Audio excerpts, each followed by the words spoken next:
రాగి ఉలవల గంజికి కావాల్సిన పదార్థాలు: రాగి పిండి ఒక 4 చెంచాలు, ఉలవలు ఒక 3 చెంచాలు, మెంతులు 1/2 చెంచా, జీలకర్ర 1/2 చెంచా, కరివేపాకు కొంచెం, కొత్తిమీర కొంచెం, పచ్చిమిర్చి తరుగు ఒక 1/2 చెంచా, అల్లం తురుము 1/2 చెంచా,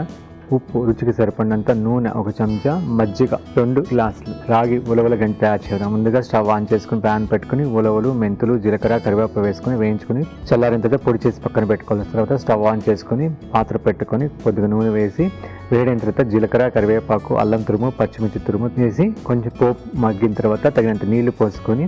ఆ నీళ్లు మరిగిన తర్వాత ఒక బౌల్లో రాగి పిండి వేసుకొని కొద్దిగా నీళ్లు పోసుకొని ఉండలేకుండా కలిపి పెట్టుకొని ఈ మరుగుతున్న నీటిలో వేసి బాగా